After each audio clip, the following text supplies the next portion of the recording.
Hello and welcome to this webinar on the UN Climate Summit COP29, which is hosted by the Global Politics and Security Program at the Swedish Institute of International Affairs. As many of you know, COP29 starts on Monday and it happens in Baku in Azerbaijan. And the key issue is the very difficult and thorny question of climate finance. And it will take place against the backdrop of a rather difficult geopolitical situation and also the US election, which we had the result from yesterday, which so the new president will be Donald Trump. And to delve into these topics, we are very pleased to have an excellent panel with us here today. And I will present them in order of appearance. I have Naghmeh Nasri-Tosi, who is a senior research fellow at the Global Politics and Security Program at the Institute, and also an associate professor at Linköping University. I have Niklas Bremberg with me, who is also a senior research fellow at GPS and the Euro program at the Institute, and also an associate professor at Stockholm University. And then we also have Helena Löfberg, analyst at the Swedish National China Center at the Swedish Institute of International Affairs, who are joining us online. And then also in the studio, we have Henrik Kjetan Aspengren, who's a senior analyst at the Asia program at the Institute.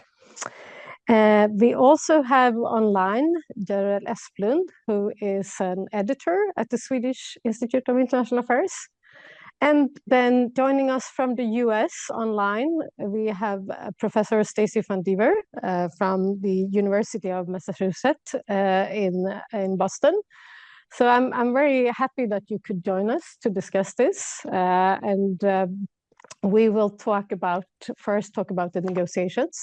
So Naghmeh and I will start off with giving an overview of what issues are at stake and so forth. And then we will turn to the different regions and countries that will have an impact on the negotiations and the outcome. And of course, we will discuss the US election and what it means for COP29. My name is Gunilla Reichel. I'm head of the Global Politics and Security Program and a senior research fellow at the same program. We will have some housekeeping rules, is that we will have this, the webinar is 1.5 hours, and we will have, towards the end, we have room for questions from the audience. So you are most welcome to use our Q&As section and post your question there, and then we will discuss them. We will turn to each of the panelists after Naghmeh and I had finished our discussion, and then we will do a sort of all panel discussion together after that. And also perhaps to timestamp this webinar, we are filming it on the 7th of November starting at 5 o'clock. 5:30 actually. Yeah, so that's it. So if we start when talking about the COP29, it's good to start with COP28, I think, which happened last year. And what happened, the major events there, just to do a bit of a recap, is that there was the big global stocktake, which basically is a 5-yearly review on how the world is doing relative to the targets set in the Paris Agreement. And sort of the bottom line here was that we are quite way off targets, and the discussion on how to get back on track and what to do. There's a broad topics, of course, but at COP28, it was agreed on tripling renewable energy. There was a discussion on increase in energy efficiency, which was also decided. It was also a bit of a much debated formulation of transitioning away from fossil fuels. And there is also nowadays a fund that was set up on loss and damage, which is a fund for developed countries to pay for the loss and damage caused by their emissions over the 150 years for developing countries. but there is very little money in the fund as we speak to now. So that was a very quick summarization of COP28 and where we stand right now. If we turn the discussion to COP29, and Nagme, why is COP29 so important? So I would say that last year's COP, this COP, and next year's COP will determine whether the Paris Agreement targets are achievable or not. As you said, the global stocktake showed that progress has been made, but that we're far away from achieving the temperature targets in the Paris Agreement. Just recently, we had the UNEP gap report that stated that we need a quantum leap in climate action, but also in climate finance to get action. So we know that we need to raise ambition, both on climate mitigation, but also on adaptation to prepare societies for the effects of climate change.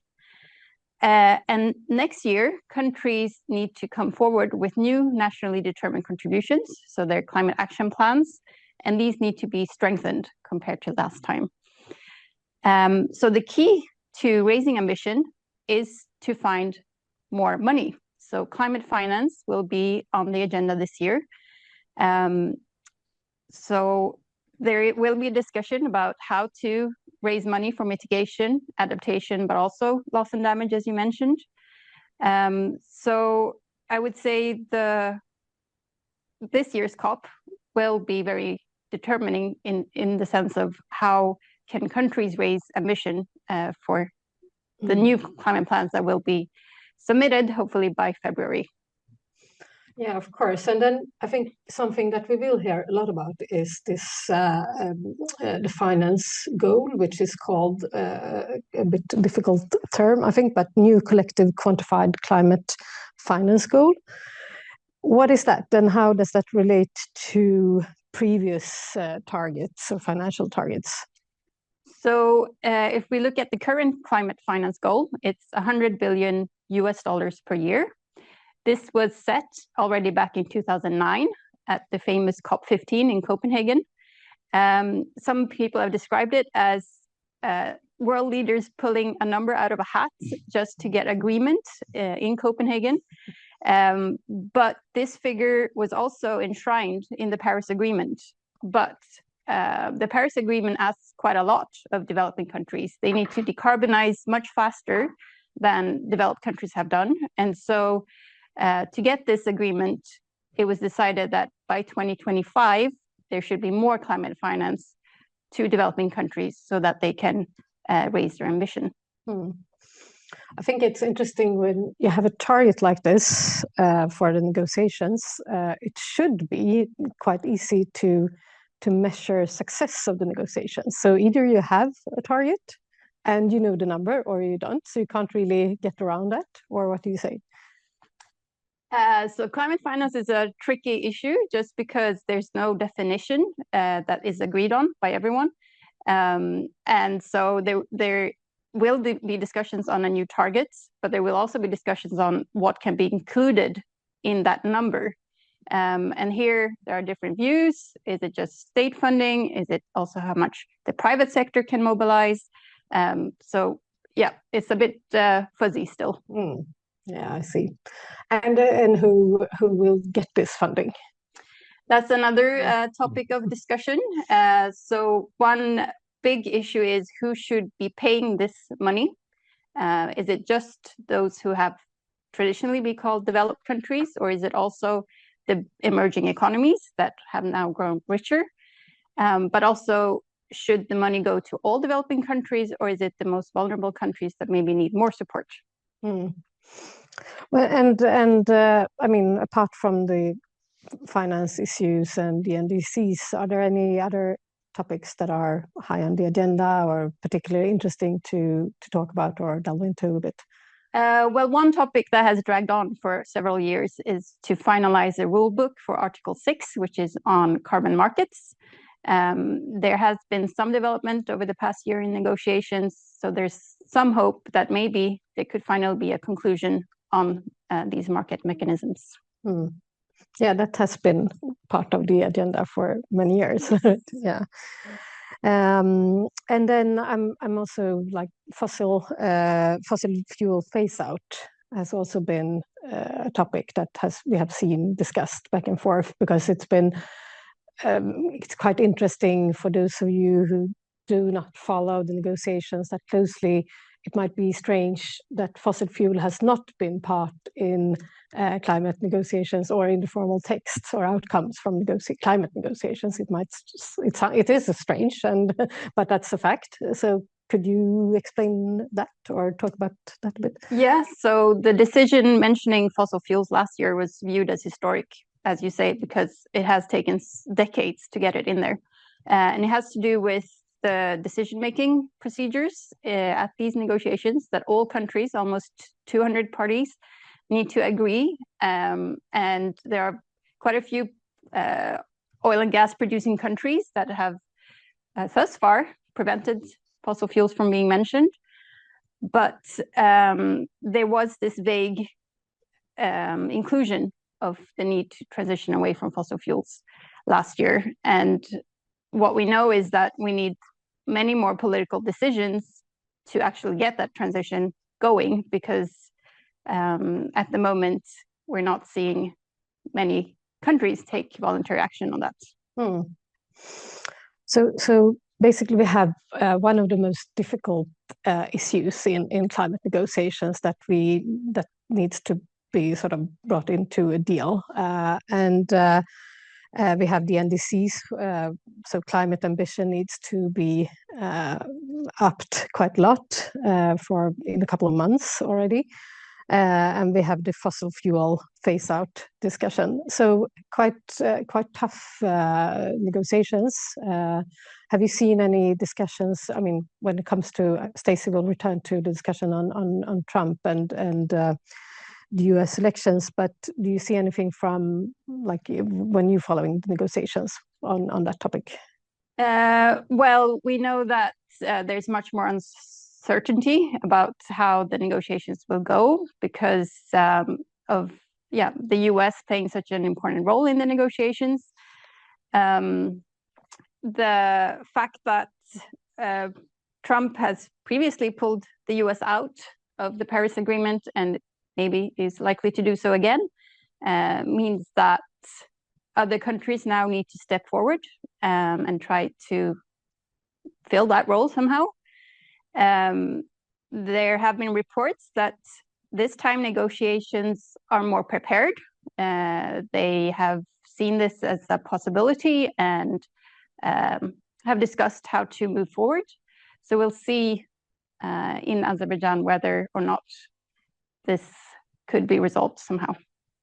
Yes, and before turning to Niklas and EU, I mean, it's interesting also to mention and reflect on the fact that this is the third COP that happens in the context of the Russian invasion in Ukraine.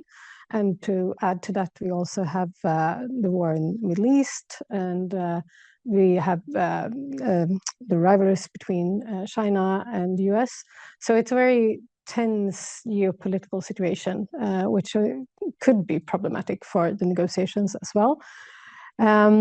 So we're on that happy note, turning to Europe, who used to be trying to tackling this leadership role in climate negotiation. It's been the prime issue for the EU for many years. Now I think the momentum could perhaps be a bit lost in after the elections and so forth. I don't know, but we'll talk about that. So what would you say? What are the expectations for on the EU for this particular COP29? Yeah, thank you, Gunilla. Very happy to be here and address this important topics with all of you. I think on the one hand, I think there is kind of oftentimes there is this impression when you talk about the EU that there is kind of a glass half full, half empty in a sense, right? On the one hand, you've seen signals from the EU, from key actors that are going to take part in the COP29 negotiations, that they're kind of trying to lower the expectations, right? that the EU is saying that there's going to be very difficult to reach agreement when it comes to climate financing. There's going to be, there are difficult issues that they need to address. So I think that's something that I've at least picked up from the buzz around the kind of the EU's position ahead of this COP29. On the other hand, you could also say that against expectations that we had maybe before going into the European elections in this summer, where it looks like we would have a very different kind of balance of power within the EU and particularly within the European Parliament, it didn't really turn out that way, right? So there was a lot of a discussion that we would have a European Commission that would have to cater to a much more kind of right-wing leaning agenda in Europe. That didn't really happen. We now have a commission. It's not fully in place, but we have a second term for Ursula von der Leyen, the champion really of the European Green Deal. We have seen now that it seems like the pieces are falling in place when it comes to the Commission, and we have, for instance, someone like Teresa Ribera heading being the vice president of the Commission with a special responsibility for basically securing the European Green Deal and connecting climate issues with competition and stuff like that. So there is, I think, also kind of a sense of continuity, in the sense that the EU still is very committed to the UNFCCC, the process, the COPs. The COP is very much an important arena for the EU to try to kind of move things forward when it comes to international climate negotiations. So I think you have that too, right? And I think that was not necessarily what people were expecting ahead of the European elections. So there is definitely seems to be like a second phase to the European Green Deal, and this kind of still high expectations on the EU to be the champion and really kind of be the one that is an actor that is invested to this particular regime. But we're also getting a lot of signals, I think, from key negotiating actors in the EU saying that this is going to be a very difficult situation. Do you know anything about like more specific goals that the EU has in the COP or for COP29? Yeah, so I mean, if you go back and see, so this is something that the EU usually does, right? They ahead of the COPs, the member states come together to agree on priorities, right? And that's also what they have done for this COP. So they are saying that they want to have a new climate finance. That's something that you also discussed, right? The EU is very committed to have both private and public funds being kind of raised to increase the climate financing. So that's something that they have, set as a topic, as a priority. Also very committed to the kind of completing negotiation under Article 6 on international carbon credit trading. So that's also something that they have put as a priority, right? That they want to have and see progress on. But I also think that they have, and this is something that it's not a new issue. EU has raised this before, and Nagme touched upon it in her opening remarks, in the sense that the EU wants to have some kind of a renegotiation on who is contributing to climate finance, right? So they have said that it doesn't make sense that China is still considered to be a developing country. That goes back to when the UNFCCC was launched, right? So this is kind of an artifact of the 1990s, as China is still in that category. The EU has been pushing for this to somehow to be changed for quite some time. It's a key part of its climate diplomacy agenda to kind of build support for that change in its kind of diplomatic outreach to other partners across the globe, right? So I think that's something that they are definitely pushing also for these negotiations. So you did mention quite a lot about the Green Deal and the new Commission taking shape. How would you describe these recent developments at the EU level and how it could affect its position at COP29? Also in terms of what's included in the Green Deal, for example, carbon tariffs. Yes. that are due to come into effect in 2026 that have been quite controversial in quite a few countries. Yeah, I think, I mean, I do think that we see kind of a backlash against a lot of kind of the initiatives that are meant to implement the European Green Deal. The CBAM, the Carbon Border Adjustment Mechanism, is one of those, right? We've heard from actors such as India, but also other actors like that. They're seeing this as a kind of a protectionist and hidden protectionist mechanism. The EU has been adamant in its climate diplomacy to say that it's not that, in a sense, right? I don't think they have been too successful. It's definitely something that is still controversial, I think.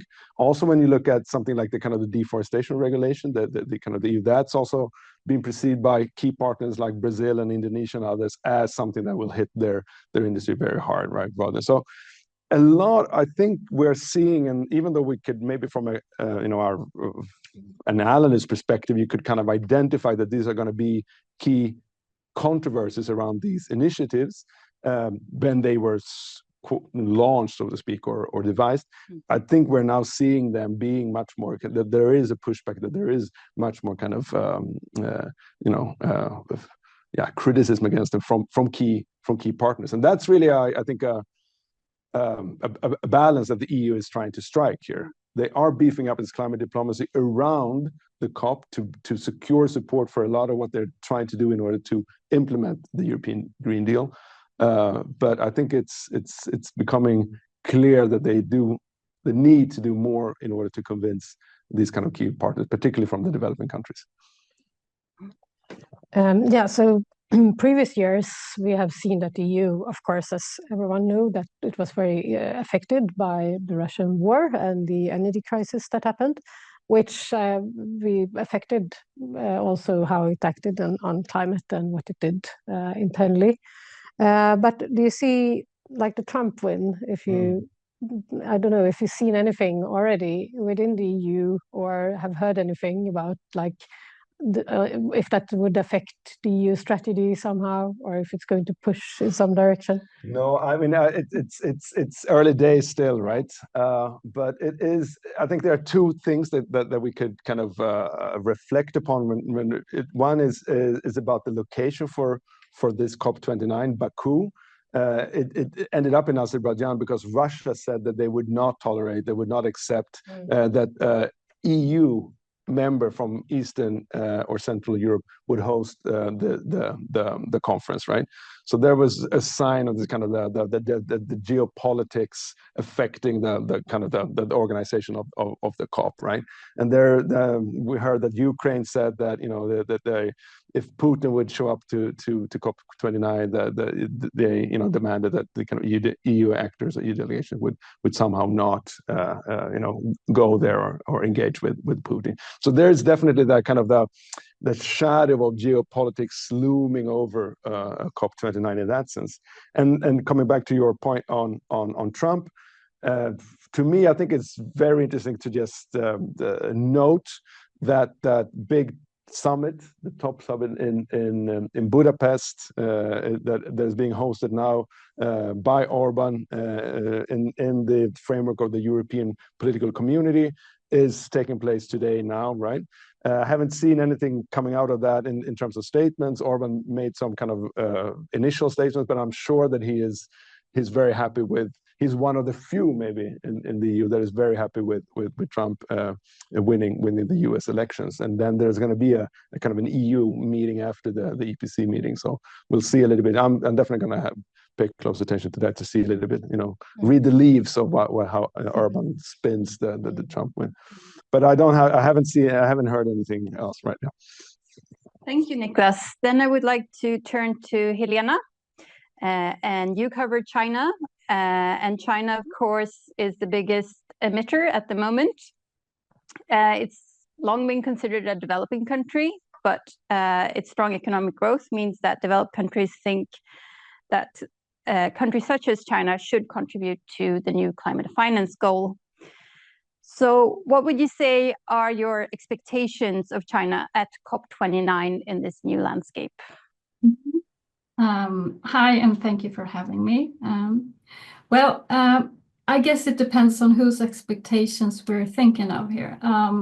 My understanding is that the EU and the US, as of today, definitely wants China to be part of this financial agreement, the new collective quantified goal, which is the key element here in the Paris Agreement. China, on the other hand, considers that it's not obliged to contribute within this financing framework. So climate finance as a major source of dispute in this international talks, where I suppose or appreciate that the US and China are equally divided. Although China contributes to financing through other fora, it does not want to be seen in the same way as with the same responsibilities as other contributing countries, the so-called developed countries, according to the annexes. And in this sense, they present themselves as a developing country and have managed to position themselves quite successfully as a voice for the global South. And talking about expectations, with the changing administration in the US, maybe this will mean some kind of expanding scope for China, I don't know, to point to the US as some kind of unstable party or something like that. I know we will talk about China and the US later, but I think this may increase China's room for maneuver in negotiations. But the question is how they will use this room. And the developed countries want China to be a bigger part in these negotiations, but probably, I'm guessing here, but probably China will do that, but on its own terms. And my guess is that China will not agree to anything without getting something else in return. And I don't know what that might be. Removal of specific trade barriers, or it might include Taiwan or include the Xinjiang issue or something like that. So it's a very transactional. Yeah, that's very interesting. We were also thinking of when you talk about China, it's I mean China is a huge actor in the clean energy transition, and it's sort of dominating a lot of green energy technologies, export, import, and so forth. And I mean, if you think about how could that sort of affect how China's own ambition with the climate action is, could that affect how they act, or how they sort of, if they will raise the ambition, or if they see that this is a way forward, or is it a totally separate issue? So they think about like global climate action as on the one hand, and then clean energy transition as a more economic issue. No, they do. They actually state quite clear that these are two ambitions that are connected very clearly. And this raising ambitions, China is very much of a paradox here, because on the one hand, China is the world's largest carbon emitter, which you talked about earlier, and it's driven by the dominance of coal within its energy mix. And it appears as if China are doubling down on its coal investment domestically. For China, it's a safe energy source because they have it within the country borders. And it emanates also from large energy shortages that happened in 2021 and 2022 in China, and also due to like the quite unstable global supply chain of energy markets. So they're doubling down on coal. At the same time, China is also home to the majority of the world's manufacturing of clean energy equipment. For example, EVs, solar, batteries, and a big share of renewable energy has increased within the energy mix of China. So yeah, for an example, last year they deployed nearly 300 gigawatts of wind and solar, compared to US, who had 40 gigawatts. And I tried to get my head around how much that actually is. So I compared it to Sweden, which is a small country, and in 2022 had about 20 gigawatts of wind and solar energy. And this is what we built up historically until 2022. So 40 against 300. It's a lot.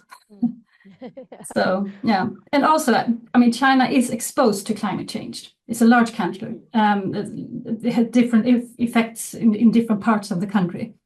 You have water scarcity, you have spread of deserts, you have problem with air pollution. So they want to solve this, of course. And 40% of the population in China lives in coastal areas, accounting for more than 50% of the economic output. So China is exposed for climate change and sensitive for sea level rise. Yeah. And this dealing with these problems is crucial for the Communist Party, because it's not only for like humans around. It's also about social stability and trust in Beijing's leadership for the domestic policy. It's very interesting, but I want to take you back to what you said about US-China relations. Bloomberg recently had figures similar to what you mentioned about the green sector in China growing much more rapidly than in the US. And this is something the new president also has to factor in. At the same time, we know that US-China relations at the COPs have been very important for the outcome. And the previous envoys for China and the US were actually good friends, and they have resigned. So there are new negotiators coming in for both countries. So how would you see COP29 with the election results in the US and China's position play out? Oh, yeah. They are the like two largest emitters of greenhouse gases, so they need to talk to each other, right? My picture of this is that they are not talking a lot with each other, but they are. This is one of the few areas where there are like connections or talks between the countries, at least for now. But we also should remember that other issues have leaked into this relationship, and like in the climate issue, it has become intertwined with the aspects as the US-China competition, for example, and the geopolitical competition. And we see that in the trade domain, the critical minerals, and how these countries restrict each other's use of technology in relation to climate change, for example, or climate technology. And China is explicit that it's not, as I said before, it's not possible to separate climate issues and geopolitics.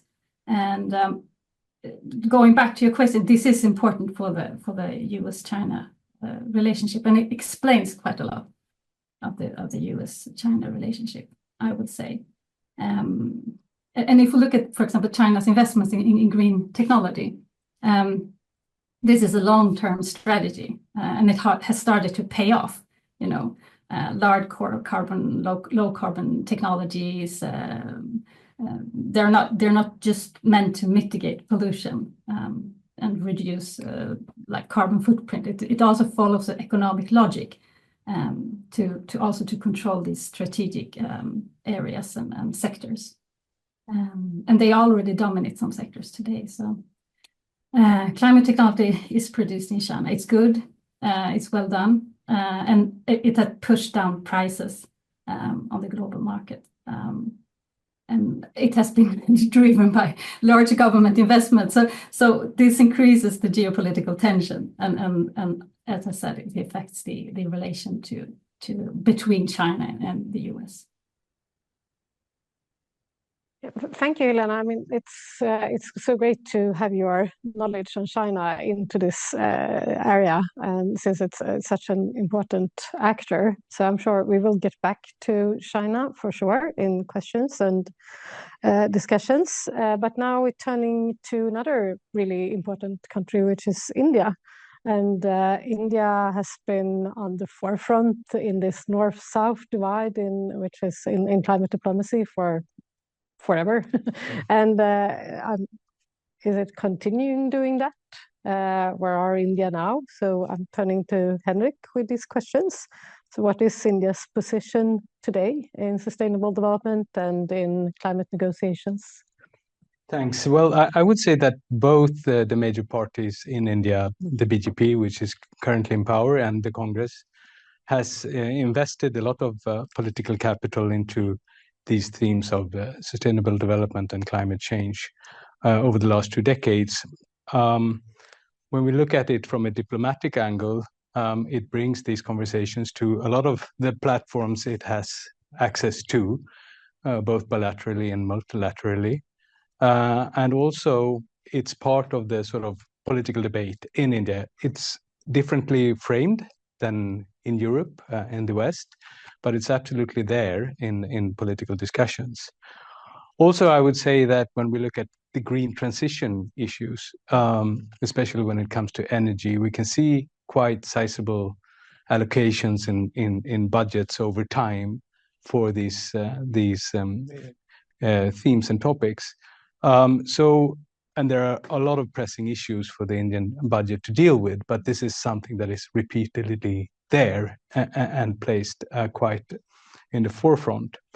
Also, one could also mention the Prime Minister Modi's announcement last year that India is prepared to host the COP in 2028, which is just a year before they enter into the next general election in India, which this term that he's now in is probably perhaps his last term in office. So it's also about his legacy and bringing this discussion further into the domestic political debate. So these are prevalent themes. But we should also be reminded that that India sort of straddles an interesting sort of divide here, as you mentioned. It's both an emerging power, but it's also a lower middle income category country. So it has status ambitions, but it also has really big development needs for its poorer section of the society. And if we look at it, so according to sort of some of the visions of the current leadership, they hope to bring India into becoming a developed country. It's called the Viksit Bharat vision by 2047. And that means that you will have to have sustained levels of growth of 8 to 10% for decades. And that also sort of impacts how they think about climate negotiations and climate finance. So the priority here is also to have a sort of policy space to address the developmental needs of the country. So and keep this trajectory of high growth rate that is currently on. Now, climate diplomacy becomes, important in different sort of facets here in this context. First, of course, it's an opportunity to create, possibilities to access capital and technology that India needs through sort of the bilateral partnerships it has. To actually address issues that are important on the ground. But it also provides India with a possibility to be seen and perceived as a constructive power in international politics, not to obstruct, but actually come with solution initiatives that could actually address issues that are important for India, but also for the wider sort of global South community. We can see that in initiatives like the International Solar Alliance that it co-shares with France, or even the Sweden-India Lead It that we have, which is an initiative to address emissions in hard-to-abate sectors like steel and cement. These are important sort of initiatives that are important for India. Now, climate diplomacy for India is not only what happens in the COP, of course. These are themes that are really important in many of the bilateral partnerships it has with the Nordic countries, individual countries with individual member states in the EU and the EU itself, but also it also tries to, we'll come into this a bit later, but it also tries to bring these discussions into other sort of unilateral and multilateral forums that it's part of. The Quad, which is a cooperation between Japan, Australia, the US, and India. We can talk about the BRICS as well. There are other of these formats where climate issues and themes become really important. So you portray India as being active in many different fora, but if we turn back to COP29, what would you say are the most important issues for India at this year's negotiations? And climate finance, what kind of importance does it have for India? It's of huge importance. I mean, both for its domestic needs. There are estimates of how much that would be, but I don't have the figures here, but it's in the trillions of US dollars for domestic needs. But also, of course, as we talked about China earlier and its ambition to become a sort of voice or leader of a larger set of countries and that we could call the Global South, India has also aspirations to become sort of having a leadership role for these countries. So it speaks for itself, but it also speaks for a wider set of actors, of course. Now, when we look at some of the issues that are of importance in this COP, is of course the previous goal set is for India, from New Delhi's perspective, far from enough. We talk about a wide step up in ambition in climate finance. So that's one issue, but also not to broaden the base for who is to pay for things. We talked about China earlier, and here India and China have quite similar positions. It wants to stick to the language of the Paris Agreement and not to be included in the sort of group that needs to finance this. So this is a couple of priorities. You were talking about other forums like BRICS. We could also talk about G70. And so I was thinking of South-South cooperation. And will that have an impact on the climate finance negotiations in the COP meeting? Well, I think in terms of there are several complementary platforms that India tries to work through in order to get finance investments and also technology for handling the climate change in India, but also again for the sort of leadership role that it aspires to have. So the G20 is one. So when India was the chair of the G20, these were prominent themes. I mentioned some other formats that it has. And South-South cooperation is also, of importance. But there is also an aspect of this where you sort of use these platforms from New Delhi's perspective to build up pressure in the international system. And so there are different ways of using these platforms. When it comes, for example, to the Quad or to G20, I think there are higher hopes of actually them delivering. When it comes to BRICS, for example, it's more of building up pressure in the international system than hopes that it will actually deliver on these. I think South-South cooperation is one aspect, but also sort of three-way cooperation on certain issues where you have a developed economy, India, and perhaps another country. These kinds of cooperation are quite useful from New Delhi's perspective. Thank you, Henrik. I would like to turn now to another emerging country, emerging power, South Africa. Görel, what would you say is South Africa's position on climate negotiations and what is its role in climate diplomacy? You're muted. Sorry, now you can hear me. Thank you very much. It's been very interesting to listen to the other panelists. And I realize I come from, or African and South African perspective is slightly different.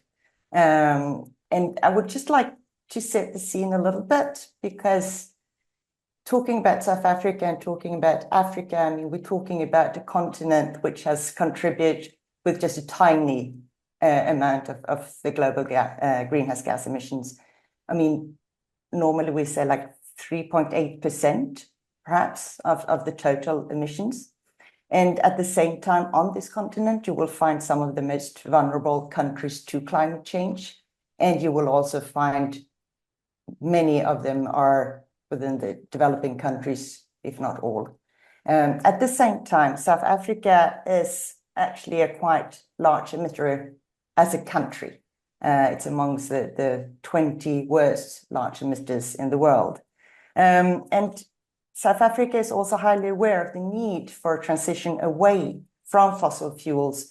But I mean, one very strong point is that it has to be a just transition, sorry.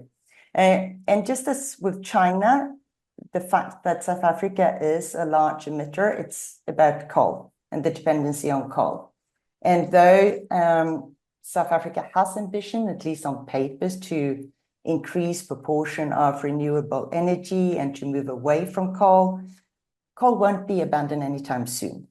It has to do with the fact, it's also domestic, just like in China, and the need for more electricity. I mean, South Africa has had an electricity deficit for many years, and that results in what we call load shedding, which is basically scheduled power cuts, which can last 10 hours a day when it is at its worst.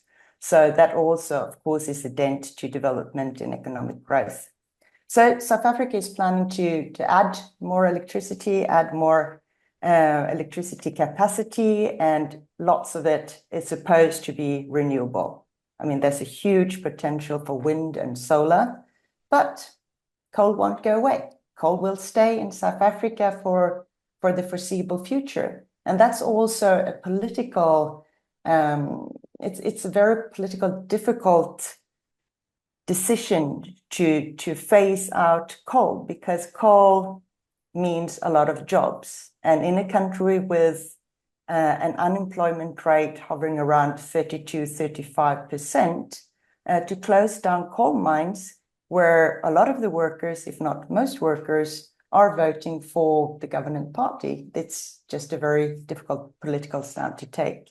I'd just like to add one thing, and something that happened quite recently, and that is that the president just signed a climate change bill, and that's quite significant, both for South Africa, but also for the African continent, and where they say that large emitters will be capped and that towns must publish adaptation plans. But it's a very, very complex issue in South Africa and in Africa as a whole. This is a great context for understanding South Africa, and also a bit of, I mean, it's a huge continent, but the African continent. I was thinking of, if we're zooming in on COP29, what would you say are the most important issues for South Africa in the negotiations? I mean, it's quite apparent that finance is obviously finance is obvious at the forefront. You mentioned before the fund for loss and damage that was established last COP, and you also mentioned there is very little money in that fund at the moment. The finance gap between ambitions, promises, and reality, it's spelt in trillions. But South Africa has come out with a quite concrete negotiation plan and a goal for the very complex new global climate, the new collective quantified goal. Yeah. Very complex word. Anyway, South Africa will actually argue that it's going to be raised to $1.3 trillion a year. And that's quite concrete. And that's what they've said. This is what we want. It will be very difficult, of course, but they will also not just argue for raising the climate finance, but they will also advocate for new financial models and new mechanisms. One of the things when we talk about the just transition, climate finance must not add to the debt burden of African countries and the least developed countries. Yeah, that's a huge question about servicing debt and the growing debt levels in many countries in the developing world. But I would like to turn back to the issue of trade, because South Africa is part of a group of basic countries that includes Brazil, India, China, and South Africa. And that group tried to raise the issue of unilateral climate measures, like the EU CBAM that was mentioned earlier, onto the COP agenda last year. They didn't get it on the agenda, but there have been reports that they will try to get it on the agenda again this year, which might lead to an agenda fight at the start of the meeting. But I would like to hear your reflections on South Africa's stance against such climate measures and why they are against those measures. Yeah. Just like Niklas mentioned, I mean, South Africa see this as a protectionist measure. It sees as a disadvantage, and their concern is that it will disadvantage them from trade with Europe and basically shut them out of the European market, which is a very, very important market when it comes to trade. I mean, they've described this CBAM as, I need to read here, a threat to sustainable development and climate change mitigation action imperatives. So basically counterproductive, and very much as protectionist. If we're looking at the same questions that we posed to Henrik on India and regarding South-South collaboration and BRICS and G20, what would you say that South Africa is in this? I mean, how are they talking about it, and what are they pursuing in those platforms? I mean, BRICS came out after the Kazan meeting with a declaration where they state that climate finance to developing countries is critical. But I think we must also remember, I mean, BRICS is not a negotiating bloc. South Africa negotiates as a country and with the African negotiating bloc. BRICS, or BRICS Plus, as we call it today, it's not a formal organization that presents a common agenda. It's one platform, but it's not as formalized as it sometimes sounds when we hear about it here in Europe. And I mean, for a lot of the BRICS Plus country, finance is very important, including for South Africa. And at the same time, I mean, other countries within BRICS look upon climate change or the issue of climate change and the climate negotiation very differently to the way South Africa looks upon it. So it's not like a common, BRICS won't have a common agenda as per se. And when it comes to the G20, I mean, South Africa will assume the presidency. I think it's the 1st of December this year. And it will be the first African presidency for the G20. So it's a very important one. And there, South Africa has actually adopted the theme solidarity, equality, and sustainable development. So I think it says a little bit on how important they see climate change adaptation matters, but climate finance, and again, a just transition. That is very important. They didn't cause the damage, but they are paying the effects of climate change, make them pay for it. And again, I'd like to just add that we talk a lot about numbers, figures, percentages, but at the end of the day, climate change and climate finance is actually about people. It's about the people who uproot because there's too much rain, too little rain. I have a whole list of climate difficulties that has hit Africa just the last 12 months. Last year alone, 15,000 Africans died because of extreme weather. So that is what climate finance is actually about. It's about the people. Thank you so much for that perspective, Gerald. I mean, it's so important for us to remember that when we talk about the negotiations and all these numbers. So thank you. So now we will turn to the US and to Stacy, who is actually in Boston. So, Stacy, how are you feeling?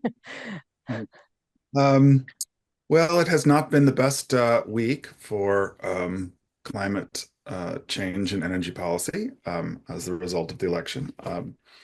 Or probably a very good week for global governance and global cooperation, generally speaking, given the outcome of the US election.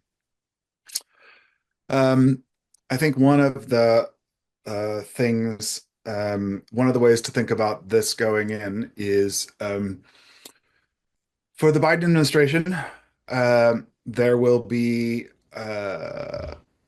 some some incentives and some encouragement to try to make as many constructive deals as they think they can, because they will assume that what's coming next is much worse. So in that sense, I think that they are the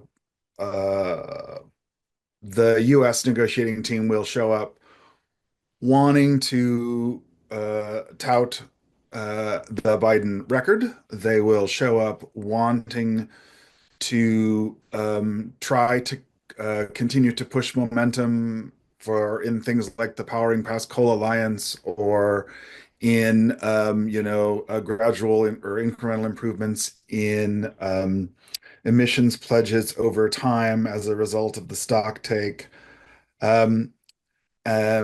They will certainly use the outcome of the election to try to get the holdouts about climate financing to essentially agree that lots of non-state sources of financing are going to be necessary and needed if there's really going to be very much financing. So no one imagines there will be much U.S. financing from the state in the next 4 years now. And so it seems possible to me that at least that set of disagreements could move in the direction of figuring out how to move forward and grapple with double counting of money and what should count and what should not. But I hope that the kind of principled objection to non-state sources will get dispatched with, because I think it's, unfortunately, South Africa's number of 1 trillion is much closer to the various ongoing evidence that we have, 1 trillion a year, in terms of what is needed than is the current $100 billion pledge. So it needs to be all sources of money on deck. Now that has downsides. So let me say that I think they will be pushing hard to get some agreement on expanding the sources and to get maybe some ongoing negotiation over rules sort of pushed forward. But what we saw in the COP for the Convention on Biological Diversity last month was, it seems to me, what we're seeing in that realm is an acceleration of non-state and non-public sources of money, but not an acceleration of standards, governance, guidance for those and those sorts of things. That the states in the various states parties' inability to come to agreement mean that the amount of money is still going up in some areas of CBD. Climate and biological diversity is sort of meshed together, especially. But there are real questions about how it's going to be governed and how it's going to be measured, because it's going to exceed the state's abilities to agree on how to govern it. And that's worrisome on the climate side as well. Certainly, it's a very important priority of the Biden administration, and has been the whole time, to get some progress on expanding the number of donors. The official position is they want to change the definition of who's a donor and who's not, and get China and the Gulf states and potentially some others in. I'm not entirely convinced that they'll pursue the letter of that negotiating strategy this month. It seems to me that um, they will declare success if they can get demonstrable pledges out of some of those additional parties. Their problem is that they don't have a lot of credible things to give in return for that, because now they don't, they don't have much influence. They have no influence over what happens next in the next administration. But I think that'll be still be an important goal. Let's see, a couple more points. I think the question that I think will now really take a lot of watching in the details is how the US election changes the negotiating strategies of other states. Um, uh, Certainly, any of the states' parties who want less progress to be achieved will want to delay any kind of agreement this year as long as they can, because they expect to have U.S. support in slowing or rolling back or undermining, whatever verb one might want to use, progress in the coming 4 years. So there's going to be, it seems to me, a lot of adjustments about which states think they need to make some changes on the margins of their negotiating strategies to get some deals this month before the new American administration comes in. I don't. I checked around. I don't. It might not surprise you to learn that I do not have a close personal friend who works in the incoming administration. So I can't even get a sense that anybody has thought about it at all. So I don't really have a sense of what to expect. I mean, I don't expect anything good in terms of climate change leadership and energy leadership for the next administration, but I don't have anything concrete about what that will mean. Um, I think the last thing that connects to the very interesting comments of all of my fellow panelists is that the Trump administration, the Trump candidates' proposals are highly protectionist, and if they pursue them, they lead to trade disputes and trade war, not just with China, which has been going on with the current administration, but with Europe and with much of the developing world. And so, I mean, some of what has been promised in terms of the trade agenda is quite destructive to all areas of international trade. So here, I think also what bears watching and some of the kind of official statements is that this might be an initial moment where some states will also mention that they really don't want to see a coming trade war. We'll see. We'll see in some statements how that comes up. It's also the case that it might be an opportunity for China or for others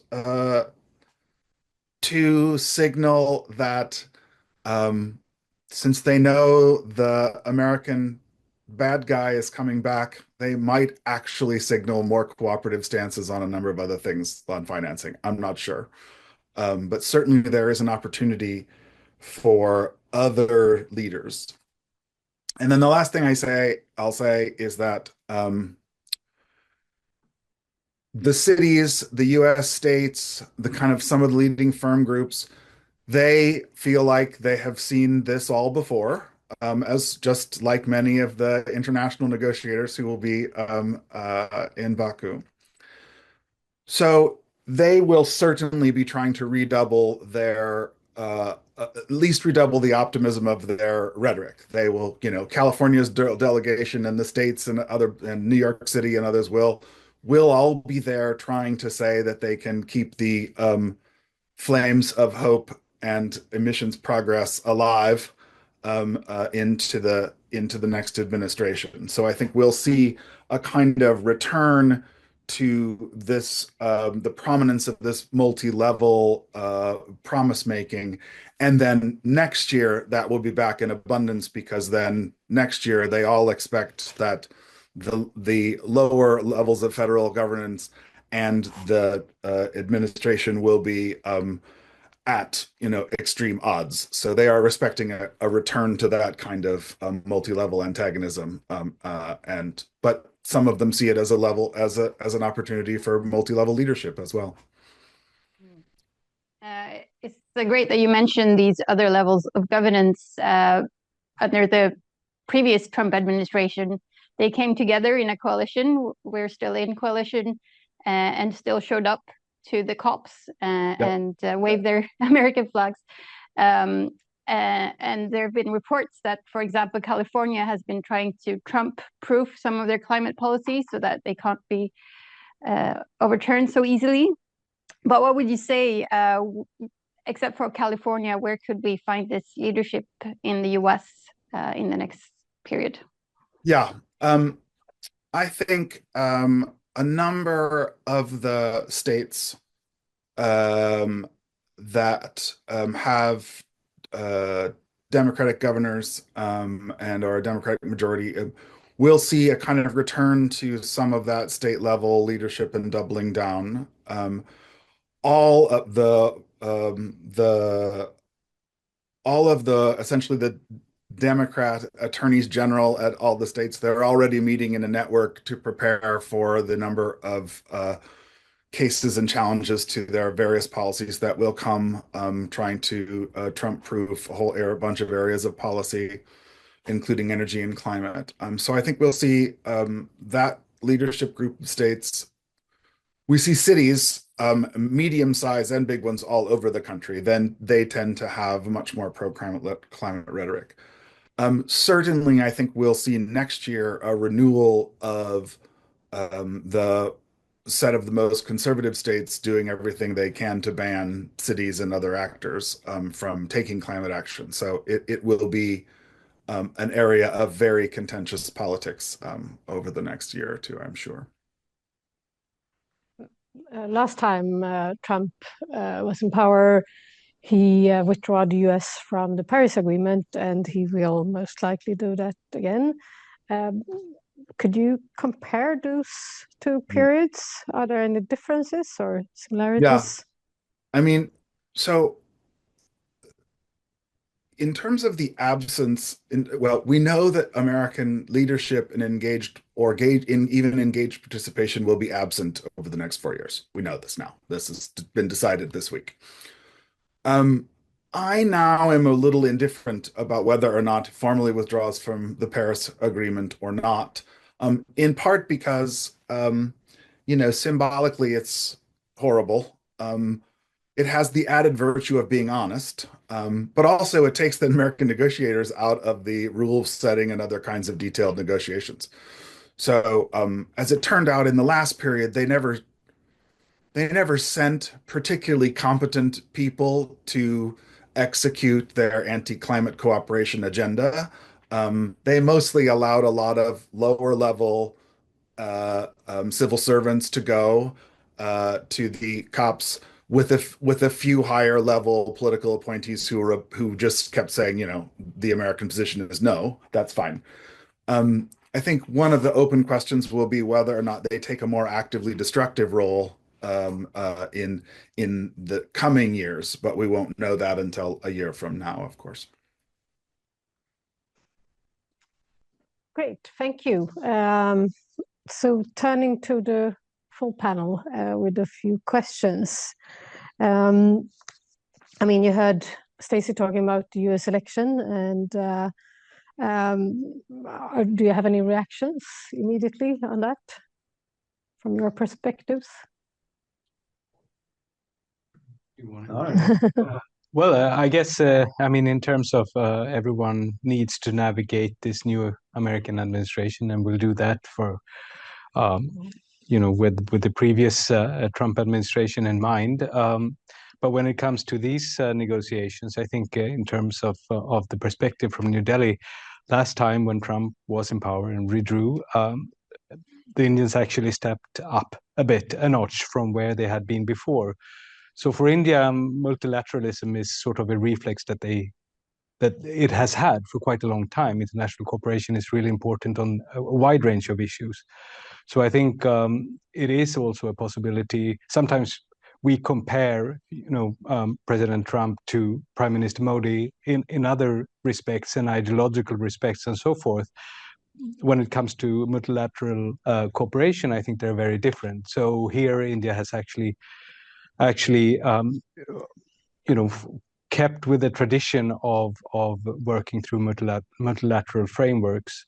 So in that sense, I think there's we will see, but I guess there will be continuity in India's position here. Thanks.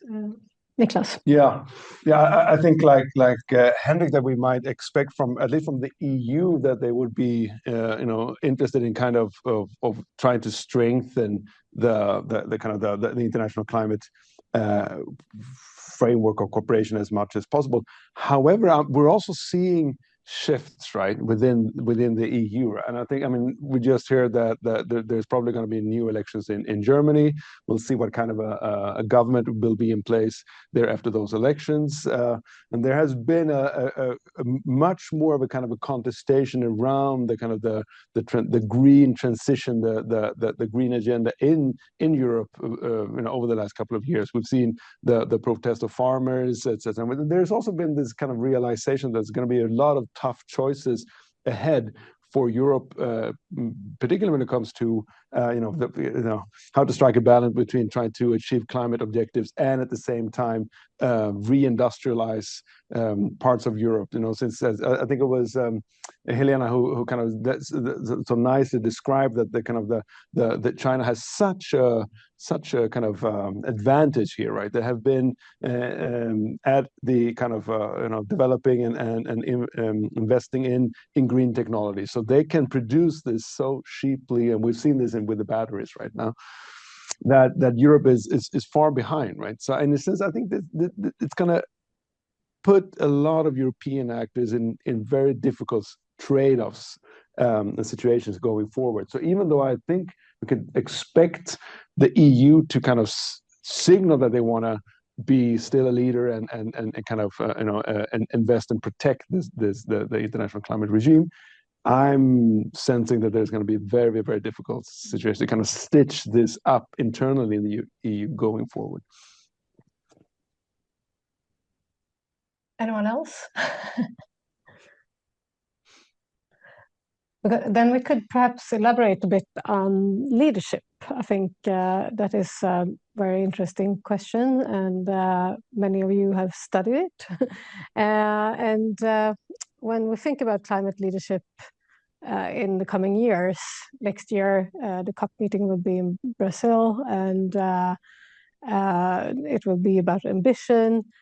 And thinking ahead 5 years, perhaps, who do you see could step into this position and take on that leadership role? Or is it not one actor, perhaps? Is it several? I think an interesting reflection here is that last year, UAE managed to gather lots of world leaders to attend the COP. This year, it's not looking too good, even though they want to host a leaders summit. Ursula von der Leyen says she's too busy with the new commission, for example, and many of the leaders are not coming.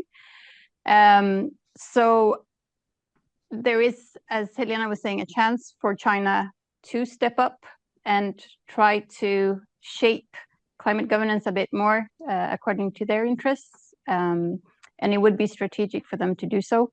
How much China's leadership will be followed by others, that's a really interesting point, I think.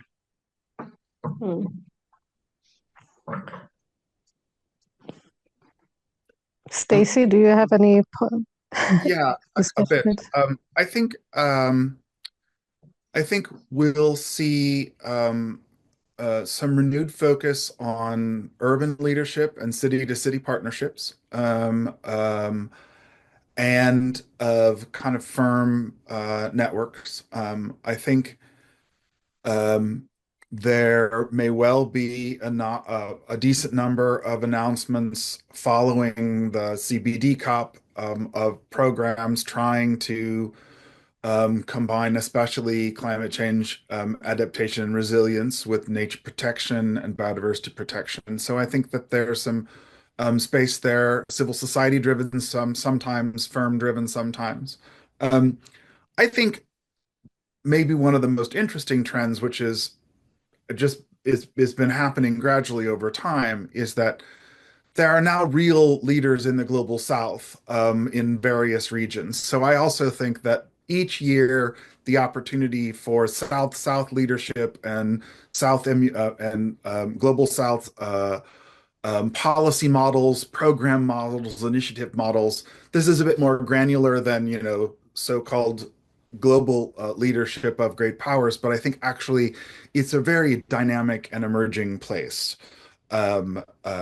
So that certainly policymakers across Latin America and these energy and policy issues know their each other's policies and are watching them closely. The same is true of the African states. They have forums, regular meetings in which to call. The civil servants now know each other across time. All of the kind of hallmarks of sort of the network movement of leadership and diffusion. So I don't think that's necessarily what will dominate the headlines this time.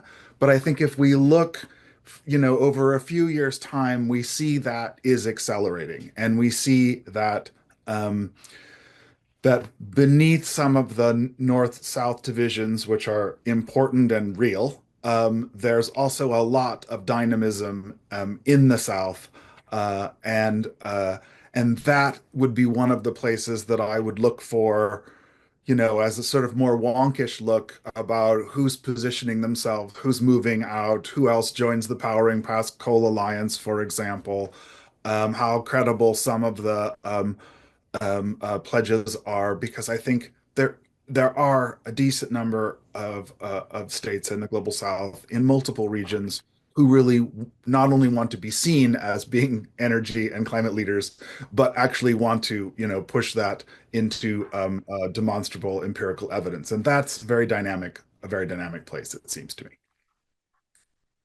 Yes, very interesting. Thank you. I don't know if you have any further reactions right now, or if you want to come back in, but we have a couple of questions from the audience that we would like to start with. I don't know, Nagma, would you like to start? Sure. I think this might be one from Niklas. Does the EU have the ability to fill the US shoes in climate negotiations if the Trump administration were to pull out completely? Or is China the only party who would have the economic capacity to do this? What's your reflection? Yeah, I think it's kind of a little bit what you then kind of put into this kind of, fill the shoes in a sense. What do I think definitely that the EU is it's going to be still one of the actors that are going to be heavily invested in kind of keeping the framework, so to speak, right? And I think in that sense, the EU is, and it's kind of, it has the knowledge and the expertise for such a long time here, and particularly the Commission and External Action Service. So I think in that sense, the capacity is there. Can the EU replace the kind of what Stacey was saying in a sense, and the promise or the kind of the hopes that a lot of actors would ascribe to a forward-leaning or kind of an active U.S. administration? I don't think so. I mean, and I think part of it was what we saw under Biden, right? That when Biden got the IRA Act together, and it kind of really made I think a huge impact into a lot of not only business actors but also other actors thinking about what could be done in order to kind of push forward the kind of climate, or the transition when it comes to energy or other kind of climate initiatives.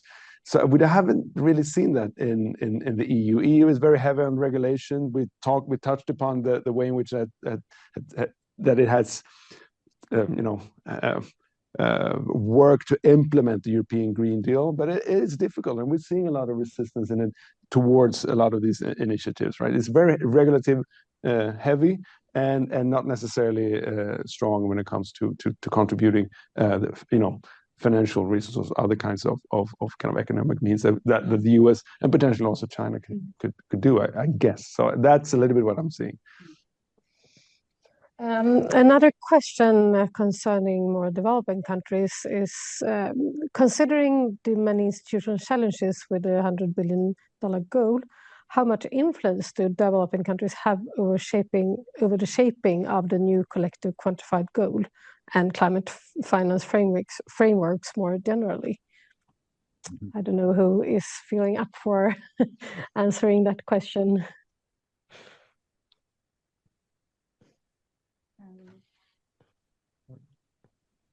No one?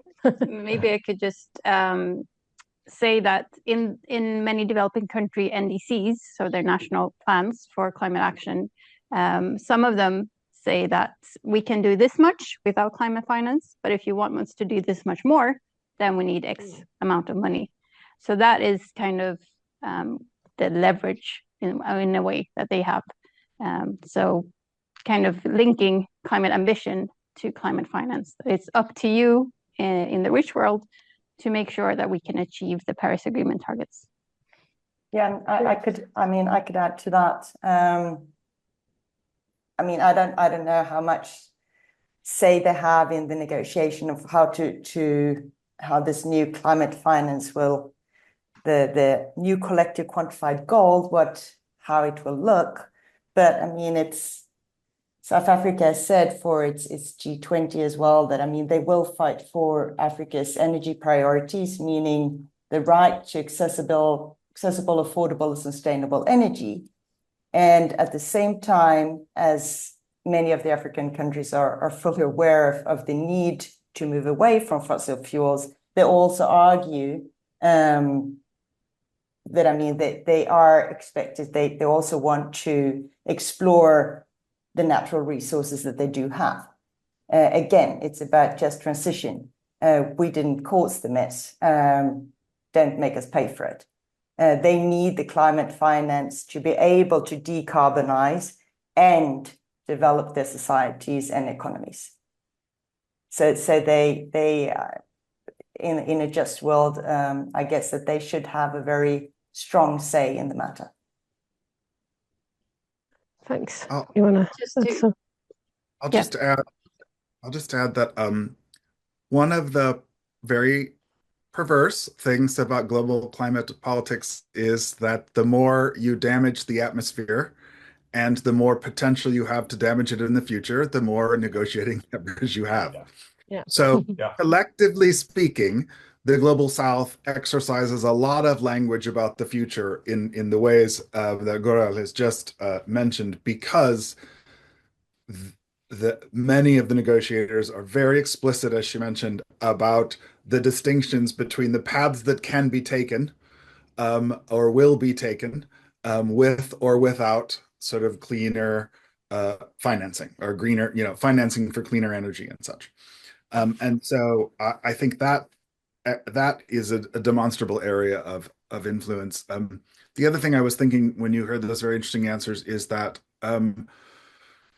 it seems to me as the price of renewable energy technologies is falling, there might be some opportunities for pushing harder on the renewable energy transition goals. At this time, so whether or not you can put a little bit more meat on the tripling renewable energy goal that's been announced by many states, or by larger promises for energy financing inside or outside of the global finance mechanism. I'm not sure that they'll be announced inside, but they might be announced around the edges. So those are another couple of opportunities that I think are opportunities for North-South. One of the things that really should be clear to listeners is that large energy projects in most parts of the Global South have to be financed. They have to be internationally financed. So you have to borrow the money, and you have to try to demonstrate that they make enough money back that you can pay the loan and deliver the power and hopefully deliver some benefits. So the amount of that financing for wind and solar, the nature of that financing, how expensive it is to finance over 20 or 30 years, as we've all often seen with with our own credit card bills or mortgage payments, a very small difference in the interest rate can make a very big difference over time. So all of those offer opportunities to accelerate financing that may or may not be part of a deal. I think there's not going to be I'm not optimistic about a big deal on global financing, but I think there are opportunities to make progress there. Thanks. Great. But can I just, one addition to this is also the green transition of energy sources also connected to energy security for a country like India, for example, who is dependent on imports of oil and so forth. To build a robust green energy architecture domestically is also about having control of its energy resources. So when we see that India has quite offensive and high goals of green sources for its energy mix for 2030, for example, and has come quite a long way with now 200 gigawatts of green energy in its energy mix, hoping to jump up to 500 gigawatts by 2030. This is whether that's achievable or not. It's not clear at the moment, but this is also about energy security. So when you make that connection, it also sort of increases the sort of speed of the transition. Great. So we have another question. It's actually from a climate researcher in the DRC. So this is for you, Gerald.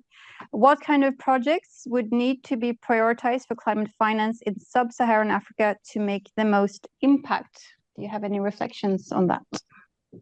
Come again, what kind of project should be prioritized in terms of green energy, in terms of renewable energy, or in terms of adaptation? For climate finance in general, where should climate finance be channeled to have the most impact?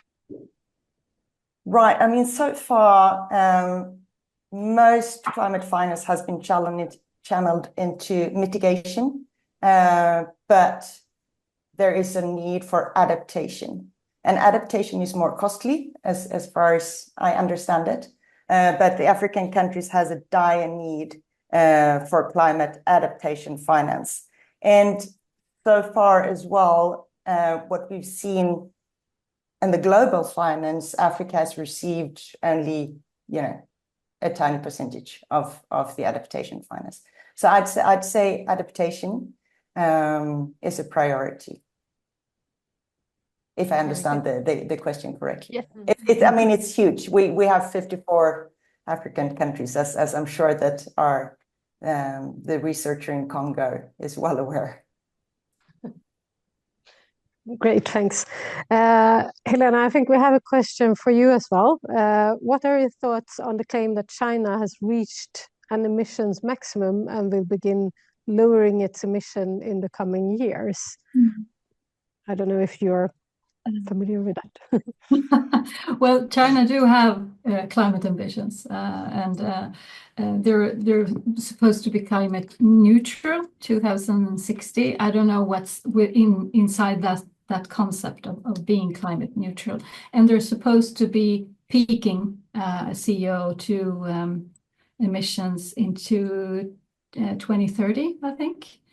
And it looks like they're about to meet or exceed the goals. It's hard when you're talking about exceeding and what's good and what's bad, and because it's but they're meeting their goal, but probably because the goals were set too low, maybe.